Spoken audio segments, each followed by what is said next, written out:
breakfast this Monday morning. I'm Ibrahim Shita.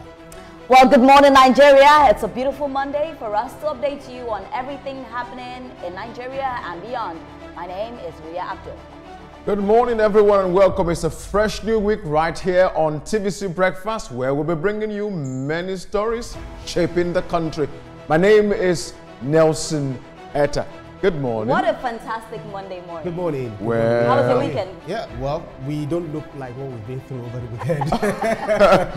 Well, my weekend was good. I'm always happy when it's Monday because we get to update Nigeria. Absolutely. So well, I love my Mondays. Indeed.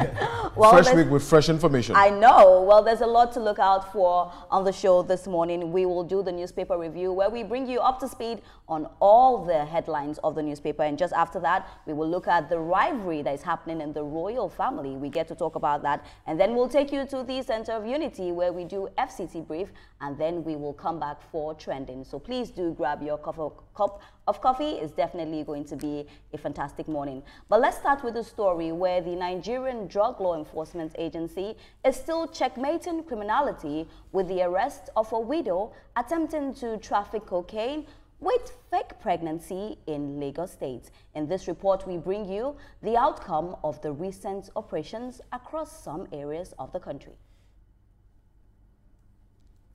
A 50-year-old widow and fashion designer, Mrs. Ifeoma Ezewike, has been arrested by operatives of the NDLEA over an attempt to traffic 1.3 kilograms of cocaine using fake pregnancy as a facade to escape detection.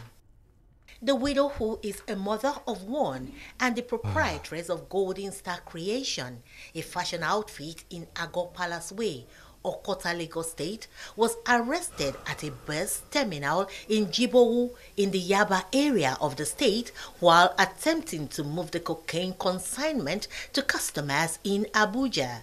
Still in Lagos State, at least 90 parcels of loud, a strain of cannabis weighing 48.6 kilograms imported from the U.S. and concealed in 3 cartons in a kitchen sink, were intercepted at a courier company on the 19th of August by NDLEA officers. In Abuja, the agency arrested dispatch riders distributing illicit drugs.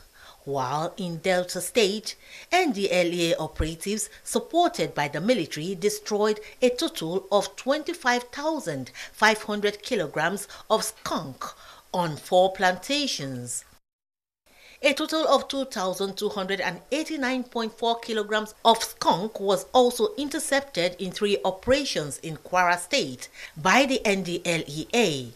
In Adamawa State, the officers also raided the home of an alleged notorious drug dealer, Idris Gaba, who escaped, but one of his associates was arrested in the southern axis of the capital, Yola. In Kano, several arrests relating to illicit drug trade were also made. In a statement signed by Femi Baba Femi, the Director, Media and Advocacy, NDLEA Headquarters, Abuja, the Chairman and Chief Executive Officer of the NDLEA, Brigadier General Muhammad Buba Marwa, retired, encouraged officers and men of the agency to continue with the ongoing balanced approach to illicit drug control operations of the NDLEA. When we hear stories like this, you almost feel like, when is it going to end? This is a woman faking it with a pregnancy. Because normally when you see pregnant women, you have some kind of, remorse for them. You don't want to treat them anyhow. Yeah, and now that pregnancy, she was never pregnant. She's a widow and she's trying to export drugs. And this is even interstate drugs. This is from Lagos. She was caught at Jibowu. From Lagos, she was taking it to Abuja. But Ibrahim, what shocks me is these people that transfer drugs from one place to another. Do they understand the implication of what these drugs they sell does to their fellow human beings? For me, that is where it hits me hard. Because it's quick. You want to make money for yourself, What about the lives that you are destroying? Well, the thing there is those who do it, anyone who gets involved with any bad or criminal act, they know the implication. It is the desperation of mankind to, get money, to make money, in order to put food on their tables, that push them to that, very difficult thing to do, because people will feel like, okay, if that survival is in the mouth of a lion, and I need to survive, I must survive. Is that I kill the lion, or probably, blindside the lion and get whatever it is I want to get from it? But one thing is, government needs to do a whole lot. Fine, the NDLEA, the drug agencies and all of that, they are fighting against drug trafficking and all of that. But there is so much to be done. Tackle the fundamental, problem, which is poverty.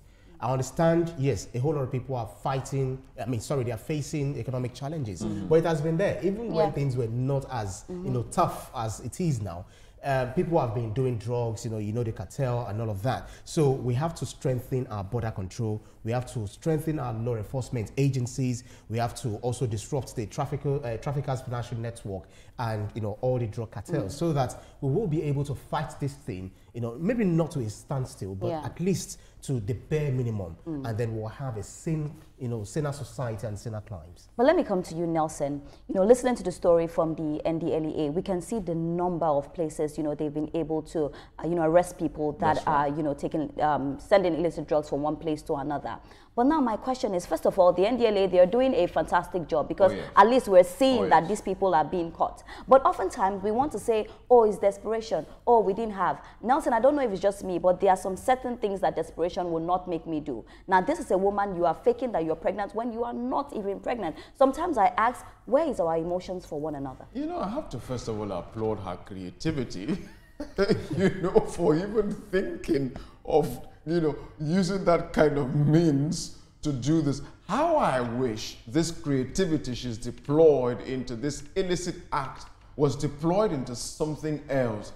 I'd really love that. And according to the report, she's the CEO of Gold Star, some fashion, which shows that maybe she has one or two things up there, to be able to even do this. But look, madam, my God, this is a huge embarrassment to womanhood.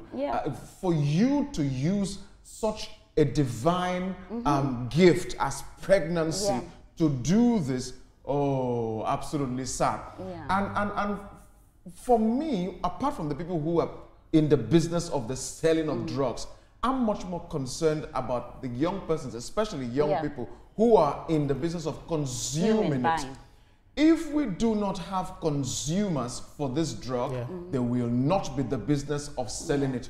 And so I don't know what we can do to make drugs in the lips, in the nostrils, and the lungs of our young persons tasteless. But not to cut you short, we always say that, if there's no demand, there will not be supply. Exactly. But at the end of the day, if there is no supply, nobody will see it to buy. So I think we should try to tackle first for no supply, first of all. But there's also an intermediary. Even among the drug agencies, we still have some bad eggs.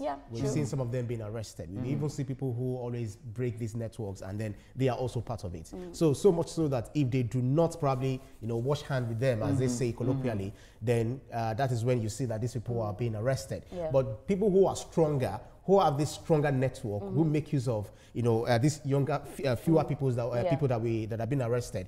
We also need to sanitize all of these agencies and rid them of, bad gangs, bad, criminals, so that at least at the end of the day, everyone will be happy for it. I mean, it looks like a national spread to me. Look at the names. Like NDLEA, well done. You are doing a fantastic job, and I hope that at the end of time, we can definitely make sure that this stops happening. And lady, if you could be this creative, I'm sure you could have been creative in your business to do more. But we'll take a quick breather now, and when